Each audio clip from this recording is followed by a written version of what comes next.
I had the radio go and listen to what you were talking about. We do have a ladies' night, and it's designed for first-time shooters, actually. And we do it once a month, and it's about a 2-hour class. We have an hour safety lesson and an hour on the range. We have 3 lady instructors that are in charge of that. So it's a great starting point. I appreciate you in that for us. Yeah, well, Don, for me, I would like to see every woman in the country know how to shoot a gun, preferably own a gun, and be safe out there, because you know what? It's the great equalizer for a reason, right? Yep. It is. And the way I look at it, too, it gives you the knowledge. If you find a firearm and you want to make it safe, you can now make it safe because you're familiar how to do that. And they think if they see a firearm sitting out, that it's like a bomb. It's going to go off. Right. It's not, but with proper training, they can make that firearm safe and then go to the next step, whatever that would be. Call the police, hey, I found this, or whatever. But weapons firearms are out there, and there's 40 million people, 80 million people in the United States that own firearms. So, right. So, Don, what's your phone number that if somebody wants to get their wife, girlfriend, or somebody a gift, or maybe pay for their class, or I would encourage girls to do it as a group, right? Girls' night out. Yeah. Girls' night out. What's the phone number they can reach you at? 734-326-7320. 734-326-7320. And the thing is, it's only $14. It's really reasonable. We make it reasonable for that reason. We want to encourage the ladies to come in. Sounds like a loss leader. Okay. And so let me ask you, Don, do you guys have gift certificates? Can someone just go in and buy gift certificates and the girls can use that as part of their... Absolutely. They can buy a gift certificate over the phone, and during the week we'll email them a gift, and then come in and buy a hard gift card, too. It ain't a donation at all. So okay. Well, that's great. $5 to whatever. Yeah. We got, this time of year we get a lot of that. So I appreciate it.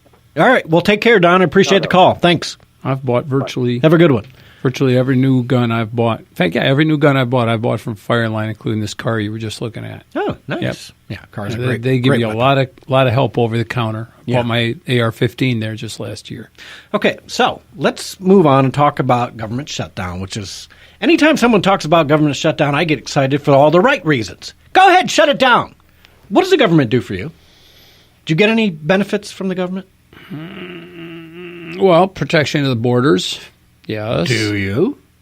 Well, I keep the Russians right? from colluding military, with our government. The Federal Aviation Authority, blah, blah, blah. We pay separately for our roads through road taxes, so don't ask me that the government's actually doing that for me. If the federal government shuts down, number one, folks, only 25% non-essential services will shut down. 75% of the government will remain open. 75%. So why is everybody worried about a shutdown?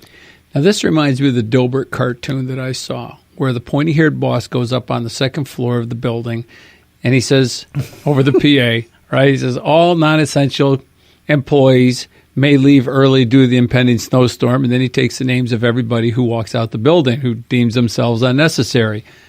So, if we can shut down 25% of the government and not notice it, why do they need to come back? Exactly. It's a jobs program. Yeah, because you know what? It just goes to the point that Trump talked about earlier this year. I want next year a 5% cut in every department across the board. Do that for 5 years, and then you won't have 25% unnecessary people in the federal workforce, right? Yep. I don't want people property values in Virginia and Maryland would plummet. Yeah, well, and then you know what? All of a sudden, our congressmen, including occasional cortex, will be able to afford to live there, won't you? Yes. So don't let this government shutdown scare you, folks. When Donald Trump, and you said it on the break, he actually said, I'll take responsibility. The president said, instead of playing that game, I think it was the most brilliant thing ever to have them on live TV. They were caught off guard. Oh, Chuck couldn't look him in the eye. Oh, he couldn't look at the camera in the eye. He had his head hanging down like he'd been beaten with a baseball bat. I'm sorry, Mr. Schumer, you don't like talking in public about why you want to let the government shut down because you won't provide a border wall which protects our citizens, which keeps drugs out, which keeps illegal aliens and terrorists out? Really? Go ahead. Nancy was almost incomprehensible with what she was saying. It's just like didn't even match up to the conversation. Two cockroaches scurrying for the dark on this because they didn't want to be caught on live TV saying we don't support the border and we don't support protecting Americans because that's what Democrats do. They want to do it behind the scenes. I think they should have live TV on every negotiation they do from now on. That's transparency. That is transparency, and the president didn't nail it. I had to go back and watch it a couple times. I was like, "What's the leadership? Beautiful. I'll own that. That's leadership, man. That ain't just hiding under a rock or saying, "Oh, so and so did it," or the previous administration did it, or my hands are tied. I could not have been prouder than when he said that. I'll own it. I'll take that, Chuck. And Chuck was like, "Yeah." You know what? You just lost, Chuck, because you're the one that wants to really be shutting down the government. It's going to be a Schumer shutdown. It ain't going to be the Trump shutdown. You're the ones that, as they said, you heard it on the news for the last 2 days. Back in February, they voted for $25 billion. They were fine with it. Now you won't do five, which I don't remember the whole story there, but now you won't do five? Well, then, of course, there's the video of Schumer 5 years ago, 10 years ago, all about anti-illegal immigration. We need to stop them at the border. Obama, too, for that matter, and Hillary. All these Dems used to be pro-border security. Yep. And now, no. Yeah. And of course, they were opposed to homosexual marriage, too, at that time, too. Well, there's video of every one of those dirty buggers out there saying they support the wall and that illegal immigration must stop. And all of a sudden now, because Donald Trump is for it, they're against it. Is it that pathetic? You just don't like him, so you want to completely change your narrative on protecting American citizens? Really? Yeah. Let's take a call from Joe in Wyandotte. Joe, welcome to the show. Unfortunately, not every American saw that broadcast. We needed everybody to see that. Like you were saying, them scurrying from the cameras, begging and pleading to do it in private so they could say things that they don't want the American public to understand. Well, that's why I put it on Facebook, because all my liberal friends, and I have a few, get to see that stuff, you know? Yeah. Yep. Yeah, and Trump needs to tweet it, and everybody needs to retweet it. The exact facts that Chucky Schumer and them shut down the government before in order to protect illegal aliens, and we don't want to shut down the government, but we're more than happy to do it to actually protect Americans. Which side are you on? Do you support U.S. citizens or illegal aliens? Yeah, I would like to see live broadcasts from now on every one of those negotiations. Come on in. Let's have a little talk. Let's sit down and talk about it. The cameras are on. Yes, of course the cameras are on. We want to see what your position is. Let the American people see what your position is, who you're protecting, and why you don't want to protect the American people. It's brilliant. I was very, very happy to see that. Of course, he did catch. It wasn't on the agenda. He did catch them by surprise, but that's really too bad. Should have read the art of the deal. Yeah. Yeah. What else you got, Joe? What did you want to talk about, Joe? That just is what, it makes my blood boil. It's and like most of the CR bills are available, ready, and passed, so it wouldn't even be a partial shutdown. It's a partial part of a partial shutdown to begin with. Most of the government would be funded. There's very little that they haven't already reached agreement on and have in legislation that's going to pass and go to his desk. Yes, exactly. So people need to, not worry about it. Don't listen to the MSM when they say, we're going into a shutdown because of Donald Trump. Well, he's going into the... The best thing that could happen for this country would be to have a shutdown that lasted 90 days, 120 days, 6 months, because the longer it goes and the more people see the world isn't coming to an end, the more the lies of the Democrats get exposed. Yep, exactly right. And that'll put pressure on them to come to the table. So I'm all for the shutdown. I fully support our president when he said he's going to let it shut down unless they give him the $5 billion for the wall, which isn't even enough. It's a start, but it's certainly not enough. But this Absolutely, you should be demanding the full amount. Yeah. This time Trump gets to decide which things are non-essential as opposed to veterans going to memorial parks. I wonder what liberal conclaves he can shut down with, federal money.